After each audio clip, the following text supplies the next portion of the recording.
Ok, deci m-am ținut de cuvânt. Hai, ne vedem la următorul videoclip. Hai, sper să nu se audă ecou și cred că ca să-l fac mai scurt înseamnă că trebuie să trec direct la șah, deci ați intrat doar pentru șah, deci o să vă arăt ce vreți să vedeți.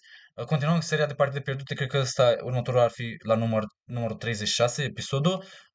În 2019, turneul acela, Arad B, sub 1900, am jucat în prima rundă cu domnul Montoiu Emanuel. Nu-l cunoșteam, nici el nu mă cunoștea, mă rog, eu de-abia începusem să joc și am pierdut prima partidă și hai să vedem cum. Eu sunt cu piesele negre, el este cu piesele albe, are categoria 1, 1800 și este un domn un pic mai în vârstă, dar a jucat bine și eu am crezut că am jucat mai bine, dar m-a păcălit. Și hai să vedem cum. Nebun C4, în primul rând m-a păcălit cu chestia asta, așa mi-a jucat și domnul Kelly Ladislau Endre și ia să vedem. Asta a fost la Open cu domnul Kelly Ladislau Endre și acum, oricum, mi-am pus da, și a fost prima mea partidă la DGT. Am multe gânduri și sunt prea haotic. Trebuie să fiu mai structurat, mai organizat și trebuie să vorbesc mai cursiv. Da, și trebuie să pun și laptopul la încărcat. 2 secunde, ca la agamator. Îmi cer scuze, îmi pare rău că trebuie să pun laptopul la încărcat. Și sper că nu se aude rău acum. Poate e problemă și de la încărcătorul de la laptop, poate de la sunet. Sper să nu se mai aude eco. Trebuie neapărat să-mi caut un microfon pe net și să-l cumpăr. În fine, am jucat cal F6, cal C3, cal C6. Natural. Acum, aici cred că poți să joci și pion la C6, dar nu știu teoria, așa, dar n-am făcut-o. Cal C6, nici cu Kelly Ladislau Endre, am jucat la fel cu dânsul. Cal C... Și practic, cred că așa am zis că aveam experiență de la partida asta și am jucat așa și cu Kelly Ladislau Endre și obținusem poziție bună cu negru în partida asta, că asta a fost înainte de partida cu Kelly Ladislau. Și de asta am ales și cu Kelly Ladislau să joc la fel. Dacă are sens, dacă înțelegeți asta mai fel. Hai că am înregistrat 2 minute, obiectivul era să înregistrez 5 minute, hai maxim 7 minute. Bun, nebun ce 5 scot piesele, pion la D3, pion la H6. Foarte natural, sistematic, dar aici, acum când mă uit peste timp și timp, mi-ar fi frică de o mutare de genul F4. Dar nu știu dacă ai vreo șmecherie cu dama pe undeva. Cred că poți să joci D6. Iar la cal F3, cal G4, oare? Cum se apără la cal G4? Presupun că stă pe loc, pur și simplu joacă dama E2, că am mai văzut din perspectiva albului. Seamănă cu gambitul regelui aici. Joacă asta și presupun că poți să joci nebun F2, rege F1, nebun B6 și cred că joacă H3, te duci înapoi. Asta un pic de teorie și cred, văd că engine zice aproximativ egală. Nu știu dacă ai ceva mai bun cu negru, dar cred că așa poți să joci la F4 dacă n-ai ceva mai bun. Bun, cal F3 mi-a jucat dânsul, pion la D6, H3. Să nu permită nebun G4. Foarte pozițional am jucat amândoi. A5. Dar eu sunt un pic mai agresiv. Adică, vedeți, diferența, altfel e simetrică poziția, doar diferența e că eu am pionul pe A5 și dânsul are pe A3. Rocada mică, rocada mică. Deci totul identic, egal. Mot-a-mot. Da? Deci leit la fel. Turne 1 și acum am deviat, n-am mai jucat turne 8 ca să-l copiez, nebune 6. Direct, nu prea îmi pasă să-mi scot tura direct, vreau să joc dinamic. Și îl invit să-mi bată, să-mi deschid tura pe F și știam joc dinamic, chiar dacă eu sunt nefavorit, eu am judecat poziția care rezultă că e bună pentru negru. Și chiar s-a dovedit a fi, doar până m-a păcălit. Hai să vedem. Eu chiar dacă îmi dublez pionii, el nu poate să profite de chestia asta, pentru că cel mai rău e când îți dublează cineva pionii este să profite. De exemplu, cu un damă B3, dar nu are damă B3 și nu are nimic aici și calul stă ciudat aici, el a jucat nebun E3. Și eu am jucat cal D7, foarte interesant. Cred că era mai bine să bat. Acum dacă aș juca diferit, să bat... De ce n-am bătut totuși la momentul respectiv? Pentru că la feia la E3, eu practic nu mai am o țintă de atac clar. Dar mă gândesc acum la cal H5. Problema la cal H5 e care calea la E5 și nu merge direct. Probabil că, uite, engine zice ceva de genul rege cal H7, dar probabil și cal D7 și după aia damă F6, damă G6 ca în partidă, doar că ai bătut direct pe E3. Bine, și dacă bate cutura, aici cam același lucruri, damă E8, damă G6 chestii și aici chiar ai egal pe plus, aș vrea să zic. Și în general în pozițiile astea e egal pe plus, pentru că am mai mult spațiu. Și la cal D7 o să observați că gen am obținut avantaje. Aici ar fi trebuit probabil să dea pion la D4. Nu, engine nu recomandă asta. Da, și am jucat Black is better. Cred că poți să bați sau joci damă F6. Wow, cu atac dublu. Și aici trebuie să joace, presupun, cal F3 înapoi și cale 5, nu? Cale 5 și stai clar mai bine. Nici nu știu cum își apără. Ar putea să joace tură la E3, dar cred că după cal C4 e pierdut. Minus pe plus. Da, strategie și vedeți cum joci pozițional. Dacă înveți italiana, fie cu alb, fie cu negru și partida spaniolă, o să înveți joc pozițional, clar. Asta și gambitul damei. Asta e ca niște sfaturi. Bun, așa, asta e gen rădăcina de a învăța jocul pozițional. Deci, ține minte, gambitul damei, partida italiană și partida spaniolă. Dacă le înveți cu ambele culori, o să înveți să joci strategic și pozițional. Bun, cale 2 a jucat, ok? Pion la D5. Poate un pic cam impulsiv și deja schimb, sau încerc să schimb caracterul poziției. Dar nu e rău, că dacă îmi bate, bat cu EU și chiar mi-am îmbunătățit pionii și am ocupat mai mult spațiu. Și dacă nu îmi bate, ceea ce n-a făcut, împing de 4. Trebuia să joc asta direct. Eu am jucat damă F6 întâi. Le mai invit să-mi îndrepte pionii, dar aici are cal H5 și plec din damă și, mă rog, probabil că trebuia să joc pion la D4 direct, că mai are niște incluziuni. Pion la C3 ca să mă împiedice un pic, să mă descurajeze să joc D4. Dar mi-am adus aminte de o chestie, să nu mă mai descurajez, să nu mă mai las descurajat, gen în viață, în general. Dar după C3 am profitat și am jucat A4. Vedeți cum pionul meu încearcă să-i restrângă 3 pioni? Deci joc pozițional, joc strategic și vreau să joc cal B3 la următoarea. Dama E2, rege H8. Da, un pic cam ciudat, dacă îmi permiteți. Ideea e că vreau să le invit să bată, să bat și dacă bate, bat și după aia bat pe F2. Asta e șmecheria, vreau să-l păcălesc.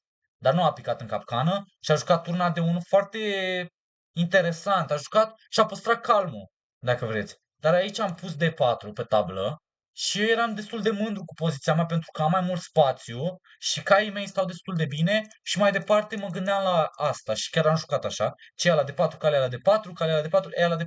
Dar nu-mi place că apucă E5, ar trebui să joace E5 aici. Ar trebui să joace cu egalitate și deschide un câmp pentru cal, dar fiindcă nu a jucat și a jucat, bine, nici nu pe mine nu mă lasă, gen, poziția mea de vis ar fi să pun pionul la E5, într-un fel de structură de Indiana regelui. Aici, tura A5, probabil că era mai bine dacă jucam pion la B6, pentru că nu ți arăți mâna cu tura asta și o ții poate turna de 8, turna A E8. Deci turna A5 n-a fost chiar cea mai bună, deci printre cele mai bune idei, deși mi-a plăcut rook lift-ul ăsta și cu turna la B 5. Întotdeauna e frumos să faci un rook lift și întotdeauna ziceam chestia asta. Și aici pion la E5, nu? Am jucat întâi turnul B5. Aici trebuia să joc pion la E5. Deci asta zice că e greșeala rea. Deci trebuia să joc pion la E5, să stabilizez poziția și după aia să-mi văd de treabă. Iar cal F5 nu-mi pasă de cal F5. Să joc probabil la un moment dat GH7 și pion la G6 să-i gonesc căluțul. Hai că deja aproape 9 minute. Hai că mă întrec cu gluma. Bun, și am zis că vreau să fac videoclipul scurt. Deci am permis pion la E5, damă F4, cale 4. Și am jucat cal la 6. Greșeala decisivă, aș zice. Nu chiar decisivă, dar o greșeală imensă. Că după aia îi dau plus pe egal, iar după cale 4 probabil că trebuie să bat pur și simplu, mai mult ca sigur. Iar la damă ea, ce joc? Turn B3 sau ce joc? Turn, bat, ok, pot să bat, dar nu-mi place că bate și are presiune pe C7. C5, ok, C5, da.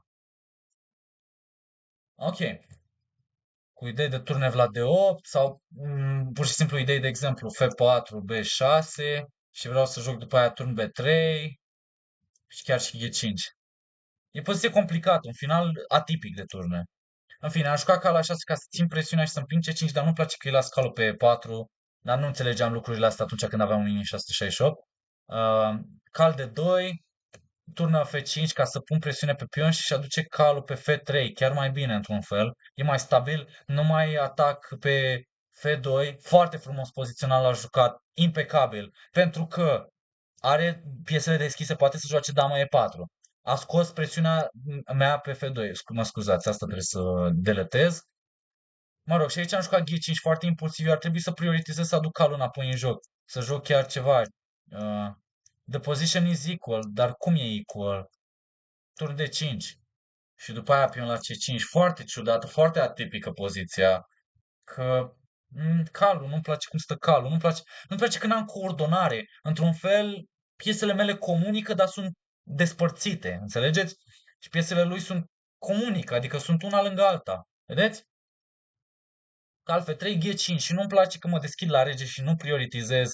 Adică aici eu practic am două insule, două grupuri, în timp ce el are un grup mare de 4 piese, înțelegeți, care comunică între ele. Turn C4, presiune, pion la C5, deja mi-am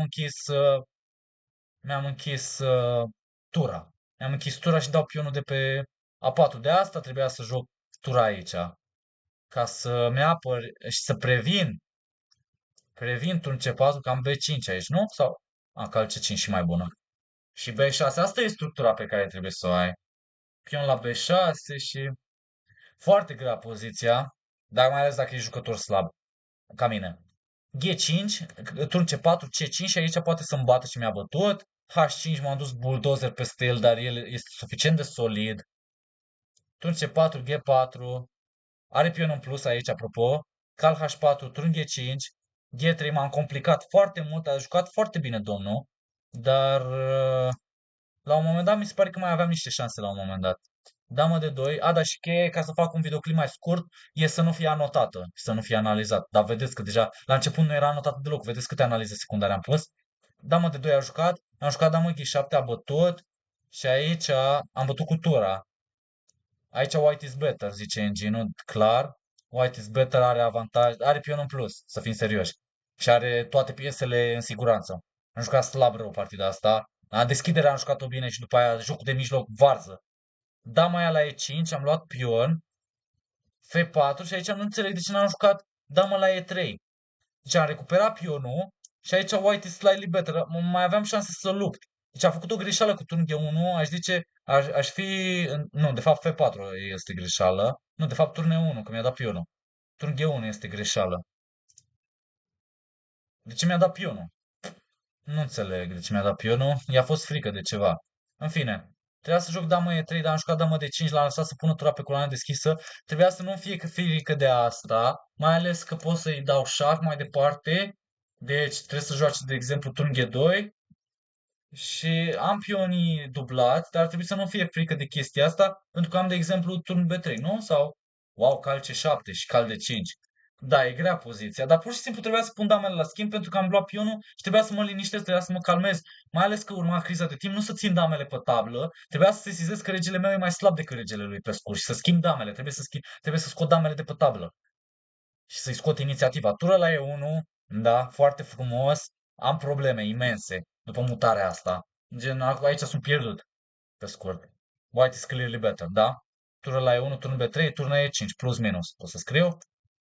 Nu, și, nu, așa și semn de exclamare. Da, deci sunt complet pierdut aici. Tura aia la H4 am luat calul. De ce? Pentru că eu vreau să mă apăr aici. Probabil că mai era o variantă să nu, tura aia la H4 nu recomandă și engine-ul. A bătut, da? Și dam în F3 de asta, ca să deschid un câmp, ca să-mi apăr pionul. Dar aici a jucat tură E4 și aici, tura aia la D3, am mai obținut niște șanse, dar în continuare joc fără o piesă. Toată partida am jucat fără o piesă. Nu faceți asta. Nu încercați asta acasă. De asemenea, cred că puteam da mai la D3. Oricât de stupid ar suna chestia asta, gen că poate să bată și stă mai bine, dar nu mai are damă G2, cred că pot să iau aici, nu? Sau am altceva? Întâi tură la B2. Wow, ok. Deci turea, da, trebuie să stau cu tura cu presiune să bat pe B2. Ok, dar oricum și în varianta asta poate să schimbe, dar și să ia aici, de exemplu, dar pot să joc șah și să iau pe B2, deci probabil că ar împiedica chestia asta, ar juca B4 sau tur C2, dar se joacă aici, știți? Nu știu cât de mult se joacă, că aici e plus minus iarăși. Tur C2 plus minus. Da. În fine, hai, trece peste.